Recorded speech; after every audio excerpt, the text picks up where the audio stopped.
প্রতিটা ম্যাচ, প্রতিটা মুহূর্ত, জয়ের উল্লাস, হারের নীরবতা, মাঠের খেলা, টেবিলের খেলা, আবেগ, অ্যাকশন আর বিশ্লেষণ। খেলা যেমন, খবরটাও ঠিক তেমন গরমাগরম। ওয়েলকাম টু স্টার প্লে, সাথে আছি আমি ডায়না জারিন। শুরুতেই শিরোনাম। সব জল্পনা কল্পনার অবসান ঘটিয়ে দেশে ফিরলেন বিসিবি সভাপতি। সিমন্স শান্তর সাথে বুলবুলের আলোচনা।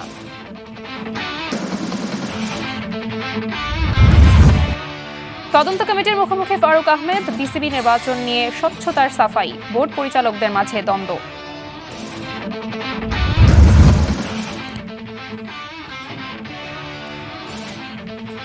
ক্রীড়াঙ্গনের অনিয়ম নিয়ে সংসদে সরব আমিনুল হক। ক্রিকেট বোর্ড সহ বিভিন্ন খাতে অনিয়মের অভিযোগ তুলে তদন্তের আশ্বাস।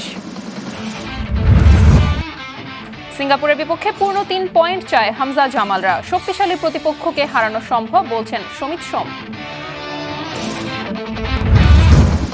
ফুটবল সিন্ডিকেট নিয়ে আবারও তোলপাড়। প্রশ্ন উঠেছে, ডেকলান সুলিভান, ইব্রাহিম নওয়াজ কেন সাইড বেঞ্চে?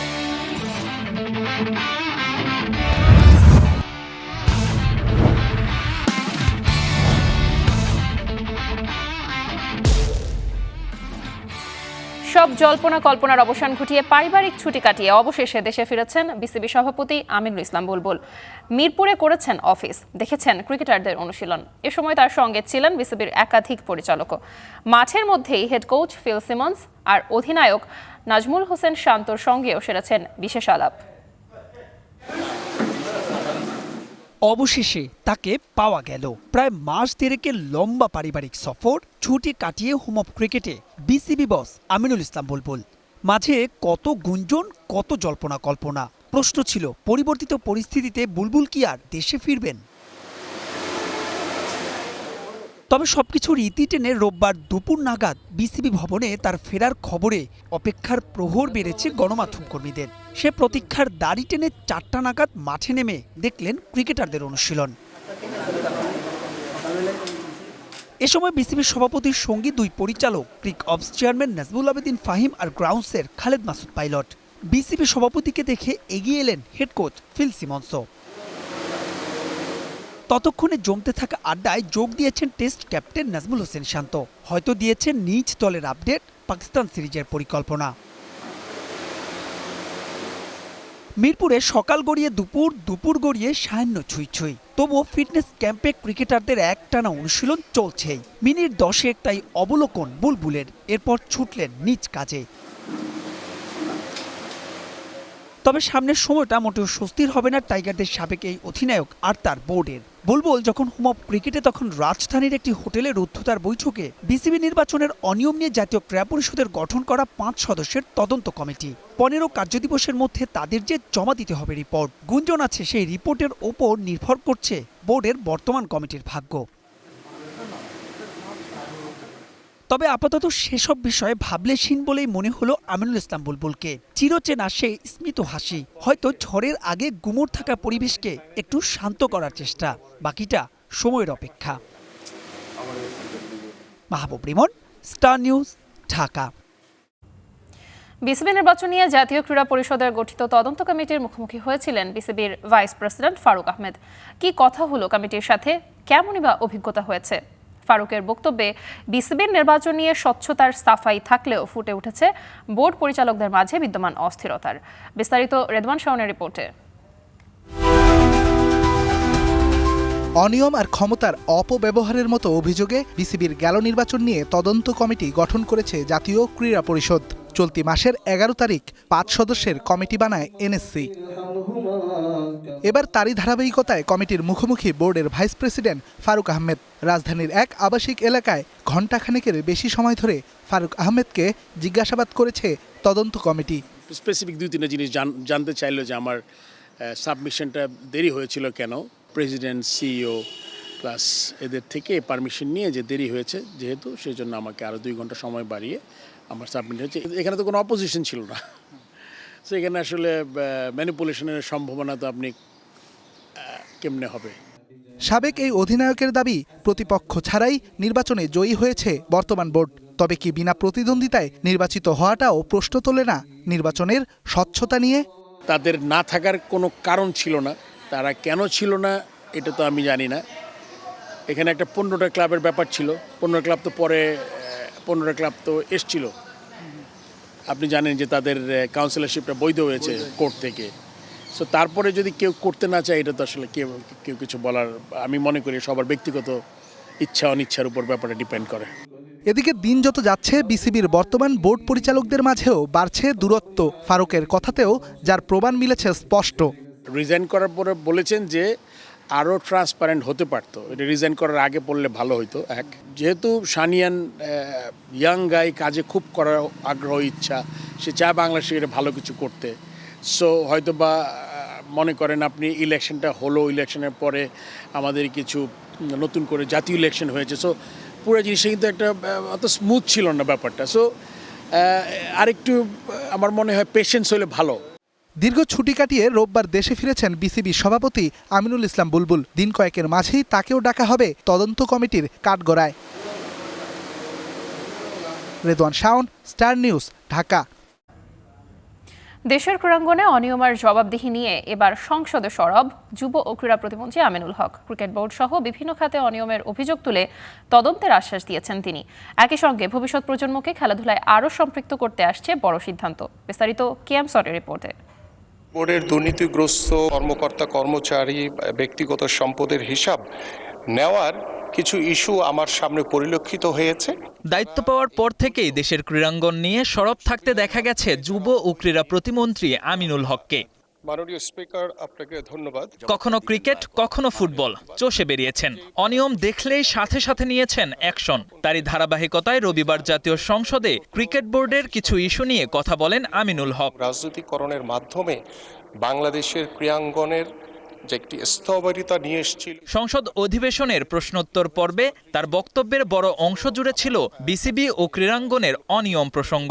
অধিবেশনে তিনি বিগত দিনে বিসিবিতে হওয়া অনিয়ম তুলে ধরার পাশাপাশি কিছু প্রভাবশালী কর্মকর্তার ব্যক্তিগত সম্পদের অস্বাভাবিক বৃদ্ধির কথাও উল্লেখ করেন।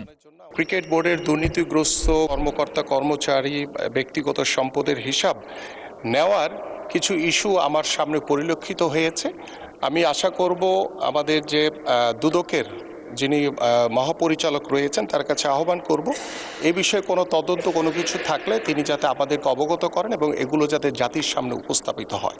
ক্রীড়াঙ্গনকে দলীয়করণ মুক্ত করতে অবৈধ নিয়োগ দেওয়া কর্মকর্তাদের বিরুদ্ধে তদন্ত কমিটি গঠনের আশ্বাস দেন প্রতিমন্ত্রী। 8 সাল থেকে যারা এই দলীয় সুযোগ সুবিধার মাধ্যমে যারা অবৈধ নিয়োগ হয়েছে সেগুলো আমরা দ্রুতই একটি তদন্ত কমিটি করে এর ভিতরে কারা কারা জড়িত ছিল সেগুলো আমরা ইনশাল্লাহ জাতির সামনে নিয়ে আসবো। পাশাপাশি আপনারা শুনে খুব অবাক হবেন যে বাংলাদেশ ক্রিকেট বোর্ডের যে অর্থ কিংবা জনবল তারা বিগত সময়ে যে ভোটের অধিকার হরণের জন্য একটি গ্রুপকে সহযোগিতার মাধ্যমে তারা এই ধরনের অপকর্মগুলো করেছে এবং আমি বিশ্বাস করি যে আমরা দায়িত্ব নেওয়ার পরে ইনশাল্লাহ এই বোর্ডের যারা এই অপকর্মের সাথে জড়িত ছিলেন সেই সকল কর্মকর্তা কিংবা কর্মচারী তাদের বিরুদ্ধে আমরা তদন্তপূর্বক এদের বিরুদ্ধে ব্যবস্থা গ্রহণ করা হবে ইনশাল্লাহ। এ সময় আগামী শিক্ষাবর্ষে ৪র্থ শ্রেণী থেকেই শিক্ষার্থীদের জন্য খেলাধুলা বাধ্যতামূলক করা হবে বলে জানান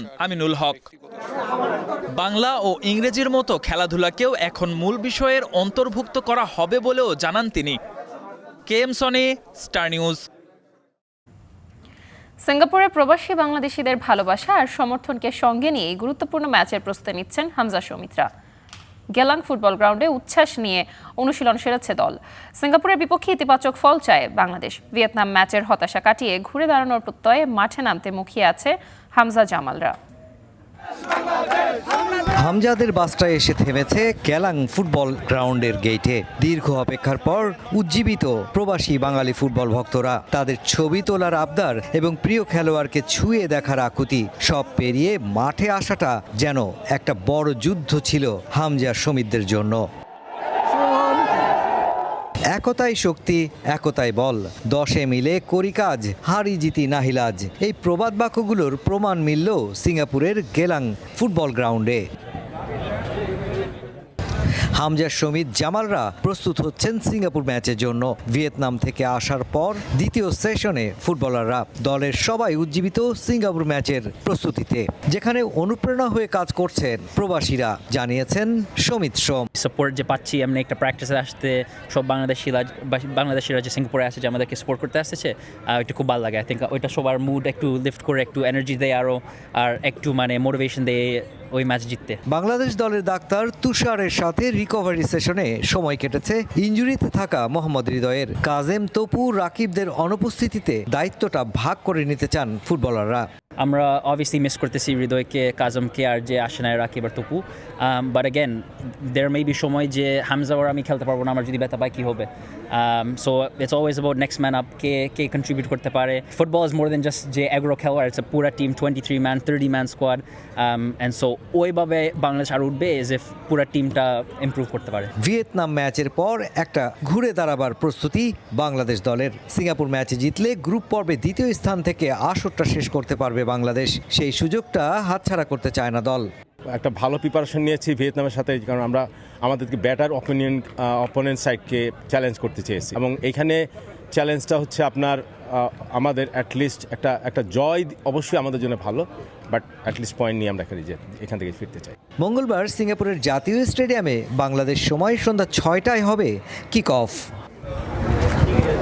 গেলাংয়ের এই ট্রেনিং গ্রাউন্ডে হামজা, শমিতদের ফুরফুরে মেজাজের অনুশীলন, আর এই মেজাজটা এনে দিয়েছে কিন্তু এই সিঙ্গাপুরের প্রবাসী বাঙালিরা। তারা বাংলাদেশ দলটাকে উজ্জীবিত করছেন সিঙ্গাপুর ম্যাচে অন্তত ভালো করার জন্য, এবং সেই জায়গায় খেলোয়াড়রাও বলছেন যে অন্তত একটি পয়েন্ট নিয়ে ফিরতে চায় দেশে। Mushfiqur Rahman, star news, Geylang, Singapore. অভিষেকে জোড়া গোল, পরের ম্যাচে একটা অ্যাসিস্ট। রোনান সুলিভান মাতিয়ে চলেছেন অনূর্ধ্ব 20 সাফ চ্যাম্পিয়নশিপ। তবে একাদশে সুযোগ পাচ্ছেন না তার যমজ ভাই ডেকলান সুলিভান। প্রশ্ন উঠেছে, ইব্রাহিম নেওয়াজকে কেন খেলানো হচ্ছে না? সমর্থকদের অভিযোগ, সিন্ডিকেটের কারণেই এমন ঘটনা ঘটছে। রহমান পেয়ারের রিপোর্ট। ভিড় ঠেলে বেরিয়ে এলেন কিংবদন্তি। হাসি মুখে বাংলাদেশের ফুটবলের ভার বয়ে চলেছেন হামজা চৌধুরী। সিঙ্গাপুরে বাংলাদেশিদের এমন উন্মাদনায় অভিভূত সমিত সোম। টুকরো এই ছবিগুলো দেয় আশার বার্তা, কিন্তু তারপরও বাংলাদেশের ফুটবলে কেন ফুটছে না আলোর রেখা?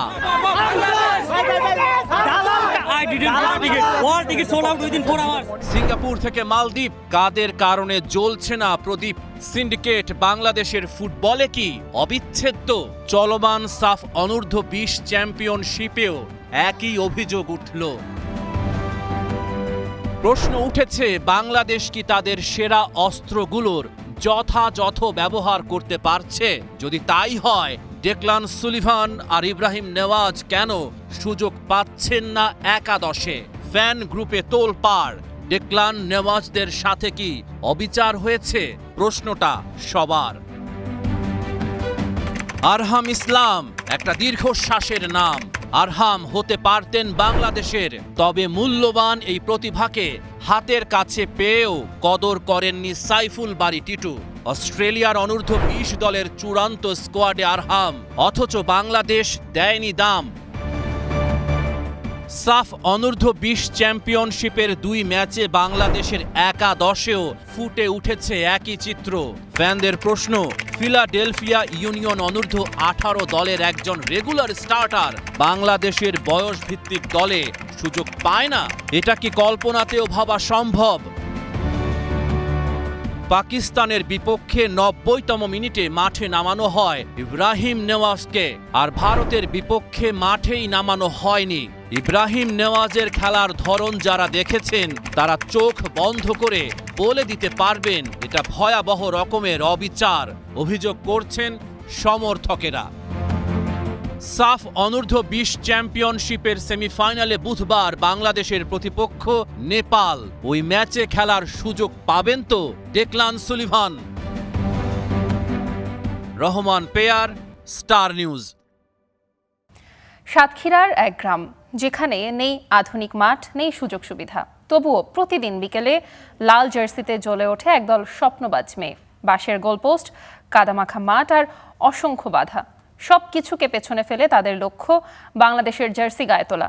শ্যামনগরের বুড়িগোয়ালিনী ইউনিয়ন এখন আর শুধু একটা গ্রাম নয়, মেয়েদের ফুটবলের এক নীরব বিপ্লবের নাম। সাতক্ষীরা প্রতিনিধি গাজী ফরহাদের পাঠানো তথ্য ছবিতে তানজিম ঐশীর রিপোর্ট। বিকেলের আলো ঠিক সোনালী কমলা হয়ে গ্রামটাকে ছুঁয়ে দিচ্ছিল। দূর থেকে দেখা যাচ্ছিল একরাশ মেয়ের লাল জার্সির ঝিলিক। এই দৃশ্যটাই বলে দেয় এই মেয়েদের ফুটবল শুধু একটা খেলা নয়, উৎসবের মতো এক আবেগ। সাতক্ষীরার শ্যামনগরের বুড়িগোয়ালিনী ইউনিয়নের ৩৬ নম্বর আর পাংশিয়া মাধ্যমিক বিদ্যালয়ের মাঠ। মেয়েদের ফুটবলের প্রধান ঠিকানা এটি। রাস্তা খারাপ, মাঠ ভেজা, গোলপোস্ট বাঁশ দিয়ে বানানো, তবুও থেমে নেই তাদের প্রস্তুতি। মেয়েরা খুবই আগ্রহী। বৃষ্টি হোক, রোদ হোক, প্র্যাকটিসে কিন্তু ওরা ঠিকই হাজির। দেশের নানা প্রান্তে যেখানে মেয়েদের ফুটবল মানেই বিতর্ক, বিক্ষোভ, এমনকি হুমকি, সেখানে বুড়িগোয়ালিনী ইউনিয়ন যেন একেবারেই ব্যতিক্রম উদাহরণ। এই ইউনিয়নের নাম এখন পরিচিত মেয়েদের ফুটবলের শক্ত ঘাঁটি হিসেবে। কারণও আছে, এই এলাকার সাথী মুন্ডা, অঞ্জনা মুন্ডা, খাদিজা লিমা একে একে উঠে আসছেন জাতীয় ও বিভাগীয় পর্যায়ে। আবার এখানকারই সাবিনা খাতুন, মাসুরা পারভিন, অধিনায়ক আফিদা খন্দকার প্রান্তের মতো নাম দেশকে গর্বিত করছে। অন্যান্য এলাকায় কি হয় সেটা আমি জানি না, তবে আমাদের এলাকাটা মানে বাধাবিহীন, যার কারণে বাচ্চাদের এগিয়ে যাওয়া খুব সহজ। এই উপকূল এলাকায় ধীরে ধীরে গড়ে উঠতেছে এবং খেলার উপযোগী আছে। এখন বর্তমান ন্যাশনাল টিমে মেয়েরা আছে, এখন আমাদের এলাকার মেয়েরা এখন আগ্রহী হচ্ছে খেলাধুলায়। মাঠে ঘাস নেই, আছে ধুলোবালি, তবুও ঠোঁটে হাসি নিয়ে দৌড়াচ্ছে মেয়েরা। অনেকের পরিবার একসময় চাইতো না, আজ তারাই নিজেরাই মেয়েদেরকে জার্সি, স্পোর্টস শু কিনে দিচ্ছেন। এটা যেন গ্রামের এক নীরব বিপ্লব নারী খেলোয়াড় তৈরির ক্ষেত্রে।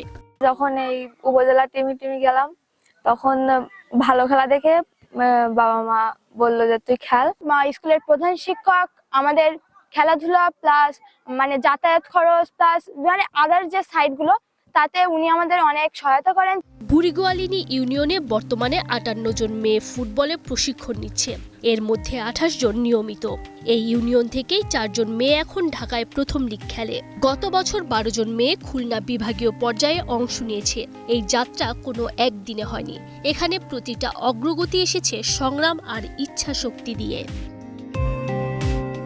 সমস্যাও কম না, মাঠ ৬ মাস পানির নিচে, যাতায়াত খরচ অনেক মেয়ের পক্ষেই বহন করা কঠিন, প্রয়োজনীয় সরঞ্জাম নেই উন্নত ট্রেনিং সুবিধা। তবুও স্বপ্ন থেমে নেই। এই ইউনিয়নের মেয়েরা বিশ্বাস করে একদিন তারা দেশের জার্সিতে মাঠে নামবে। দারিদ্র্য, সামাজিক বাধা, অবকাঠামোর অভাব সবকিছু মিলিয়ে এই ইউনিয়নের মেয়েরা ফুটবলে এক নতুন ইতিহাস লিখছে। আর যে মেয়েরা বাঁশের গোলপোস্টে অনুশীলন করছে, ভবিষ্যতে তাদেরকেও জাতীয় দলের হয়ে গোল করবে, হয়তো বিদেশের মাটিতেও জ্বলে উঠবে। মাঠে আলো কম আসে, কিন্তু তাদের স্বপ্নের আলো কখনোই কমে না। বুড়িগোয়ালিনী ইউনিয়নের মেয়েদের ফুটবলের এই উত্থান বাংলাদেশের গ্রামাঞ্চলকে নতুন করে ভাবাচ্ছে। Tanjim Oishi, star news. মহাদেশীয় নিষেধাজ্ঞা, মরক্কোর হুঁশিয়ারি, কোনো কিছুই থামাতে পারল না সেনেগালকে। ফ্রান্সে পেরুর বিপক্ষে মাঠে নামার আগে আফ্রিকান নেশনস কাপের শিরোপা নিয়ে প্যারেড করেছেন কুলিবালি, সাদিও মানেরা। এর আগে এই ট্রফি নিয়ে জনসম্মুখে না আসতে সেনেগালকে আইনি নোটিশ দিয়েছিল মরক্কো। নিষেধাজ্ঞার হুমকি দিয়ে রেখেছে আফ্রিকান কনফেডারেশন অব ফুটবল। অটল বিশ্বাস আর অপরাজেয় গল্পে উদ্ভাসিত সেনেগালের ফুটবলাররা। কোনো মহাদেশীয় ফুটবল সংস্থার করা আদেশ, মরক্কোর আইনি হুঁশিয়ারি কিংবা প্রশাসনিক সিদ্ধান্ত, কোনো কিছুই তাদের হৃদয়ের গভীরে লেখা গল্পটা মুছে দিতে পারেনি। তারা জানে ট্রফিটা মাঠের ঘাসে ঘাম ঝরিয়ে জিতেছে, লক্ষ লক্ষ সমর্থকের চোখের সামনে উঁচু করে ধরেছে এবং চিরকালের জন্য নিজেদের আত্মায় বহন করছে। চ্যাম্পিয়ন হওয়ার অনুভূতি কোনো বোর্ডরুমের সিদ্ধান্তে কেড়ে নেওয়া যায় না। এই দৃঢ় প্রত্যয় নিয়েই যেন প্যারিসের স্তাদ দা ফ্রান্সে আফ্রিকান কাপ অব নেশনসের ট্রফি নিয়েই মাঠে প্যারেড করেছে তারা, যেন পুরো বিশ্বকে জানিয়ে দিল আমরা আফ্রিকার চ্যাম্পিয়ন ছিলাম, আছি এবং থাকব। গত জানুয়ারিতে রাবাতের ফাইনালে মরক্কোকে 1-0 গোলে হারিয়ে চ্যাম্পিয়ন হয়েছিল সেনেগাল, কিন্তু প্রায় 2 মাস পর কনফেডারেশন অফ আফ্রিকান ফুটবল সেই শিরোপা কেড়ে নিয়ে মরক্কোকে বিজয়ী ঘোষণা করে। ফাইনালে রেফারির পেনাল্টি সিদ্ধান্তের প্রতিবাদে মাঠ ছেড়ে চলে যাওয়ায় সেনেগালের ম্যাচ বর্জন বলে গণ্য করা হয়। CAF এর আপিল বোর্ড 17 মার্চ মরক্কোকে 3-0 গোলে জয়ী ঘোষণা করে। সেনেগালের সিদ্ধান্তকে প্রশাসনিক চুরি আখ্যা দিয়ে সর্বোচ্চ ক্রীড়া আদালত CAS এ আপিল করেছিল এবং নিজেদের চ্যাম্পিয়ন দাবি অব্যাহত রেখেছে। মরক্কোর পক্ষ থেকে আইনজীবী মুরাদ এল জৌতি আনুষ্ঠানিক নোটিশ পাঠিয়ে স্টেডিয়াম কর্তৃপক্ষ ও ইভেন্ট আয়োজকদের সতর্ক করে দিয়েছিলেন ট্রফি জনসম্মুখে প্রদর্শন করলে আইনি ব্যবস্থা নেওয়া হবে। তবুও সেনেগাল কোনো কিছুতেই দমেনি। AFP ও রয়টার্সের খবর অনুসারে সেনেগাল পেরু ম্যাচের আগে স্তাদ দা ফ্রান্সে প্রথমে অনুষ্ঠিত হয় সেনেগালের বিখ্যাত গায়ক ইউসু নদুরের কনসার্ট। তারপর অধিনায়ক কালিদু কুলিবালির নেতৃত্বে পুরো দল মাঠে নামে ট্রফি নিয়ে। গোলকিপার এদুয়ার্দো মেন্দি ট্রফিটি হাতে তুলে দলের সঙ্গে মাঠের চারপাশে ঘুরে বেড়ান। শেষে প্রেসিডেন্ট বক্সে গিয়ে সেনেগাল ফুটবল অ্যাসোসিয়েশনের সভাপতির সামনে ট্রফিটি রাখেন। দর্শকদের উচ্ছ্বাসে তখন মাঠ ফেটে পড়ছিল। ট্রফি প্রদর্শনের পর সেনেগাল 2 তারকা খচিত জার্সি পরে খেলতে নামে। প্রথম তারকাটি 2021 সালে প্রথম আফ্রিকান শিরোপা জয়ের জন্য, দ্বিতীয়টি এবারের জানুয়ারির দাবিকৃত জয়ের স্মরণে। অথচ CAF এর সিদ্ধান্ত অনুসারে এখন তাদের ট্রফি সংখ্যা মাত্র একটা। তবে মাঠে সেই বিতর্কের কোনো ছাপ ছিল না। কুলিবালি, সাদিও মানে ও মেন্দির মতো তারকারা বিশ্রামে থাকায় বদলির তালিকাতেও ছিলেন না। তবুও সেনেগাল পেরুকে 2-0 গোলে হারিয়ে জয় নিয়ে এই দিনটি উদযাপন করে। এই ঘটনায় সেনেগালের দৃঢ়তা আরও স্পষ্ট হয়েছে। ট্রফি ঘিরে যতই বিতর্ক থাকুক, যত হুমকি বা হুঁশিয়ারি আসুক, মাঠে জয়ের স্বাদ আর দর্শকদের সামনে নিজেদের গর্ব প্রকাশ করতে পিছপা হবে না সেনেগালের ফুটবলাররা। তৌহিদুল ইসলাম, স্টার নিউজ। খেলাও থামবে না খবরও, কিন্তু সময় বলছে আজকে এখন থামতে হবে আমাদের। আমরা আবার ফিরবো আগামীকাল, আবারও ঠিক রাত 10টায়। Till then stay with star.